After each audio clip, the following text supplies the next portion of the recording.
Okay, let's talk about one of the biggest, most exciting, and yeah, let's be honest, sometimes a little nerve-wracking milestones for any parent, making that huge leap from a milk-only diet to the amazing, colorful world of solid foods. We're going to walk through this journey from milk to meals. So, first things first. For those initial 6 months, breast milk is absolutely the gold standard. It's not just food, it's this dynamic, complete source of nutrition that actually changes to meet your baby's needs day by day. It's everything they need for the best possible start in life. And then you hit that magic number, 6 months.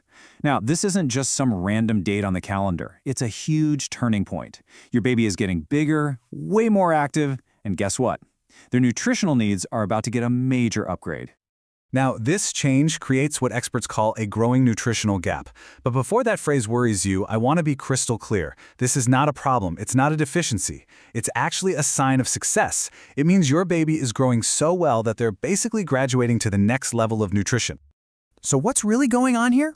Well, as your baby gets more active, their little body starts demanding more fuel. They need more energy for all that kicking and exploring. They also need more of some really key minerals, like iron for their rapidly developing brain and zinc to keep their immune system strong. And while breast milk is still incredible, it just can't keep up with these new supersized demands all on its own. Let's just take iron, for example, to see what this looks like. After 6 months, a baby's need for iron shoots way up. Breast milk is still providing some, of course, but you can see there's this obvious gap between what they need and what the milk alone is giving them. That gap, that's what we need to fill. So, how do we fill it? The answer is something called complementary feeding. It sounds technical, but it's really just a simple, natural process. It's all about introducing new foods alongside breast milk, so they work together to give your baby everything they need. The most important word here is complementary. It's not about replacing breast milk, it's about adding to it. Think of it like a partnership, you know? Solid foods and breast milk are teaming up to make sure your growing baby is getting all the nutrients they need to thrive. All right, so that's the why. Now let's get into the really fun part, the how. I know starting solids can feel like a really big deal, but if you have a simple game plan, you can go into this whole new phase feeling totally confident. The name of the game is slow and steady. You want to ease into different textures. Start off super simple with things like smooth purees that are really easy to digest. Once your baby gets the hang of that, you can start introducing more variety, like different mashed fruits and veggies. Then, you can slowly make things a little thicker, a little lumpier, and before you know it, they'll be ready for soft finger foods they can pick up themselves. So what should be on the menu? Well, you want to focus on the nutritional superstars, things like iron-fortified cereals. They're perfect for helping fill that gap we talked about. And of course, a whole rainbow of fruits and veggies and some protein-rich foods.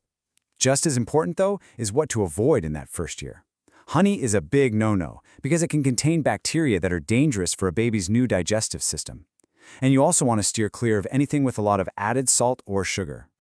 And listen, this right here might be the single most important tip of all. Forget the clock. Forget rigid schedules. It's all about responsive feeding. That just means you watch your baby. You learn their cues. Are they leaning forward with their mouth open? They're probably hungry. Are they turning their head away, pushing the spoon? They're telling you they're full. You just have to trust them. They know. As you start diving into all these amazing new foods, it is so important to remember that this doesn't mean breastfeeding is over. Not at all. It's just entering a new phase. It's becoming part of a nutritional dream team. Seriously, breast milk is still an absolute powerhouse long after 6 months. It's still packed with those amazing antibodies that help fight off sickness. It's delivering key fats for brain development, and of course, it provides that incredible comfort and connection. The recommendation is to keep going for up to 2 years or even longer, right alongside all the new solid foods. So a really great way to picture your baby's diet after 6 months is like a 50-50 partnership. About half their nutrition can come from breast milk and the other half from these new complementary foods. They're equal partners, working together for your baby's health. So it all really boils down to the simple but incredibly powerful idea. It's not a choice of one or the other. It's the combination, complementary foods plus continued breastfeeding. That's the formula that gives your baby the absolute best nutritional start in life. And that brings us to the end. But you know, this isn't really an ending, is it? It's the beginning of a super fun, sometimes messy, and totally delicious new adventure. So we'll just leave you with this exciting thought. What's your baby's first food adventure going to be? Enjoy every moment.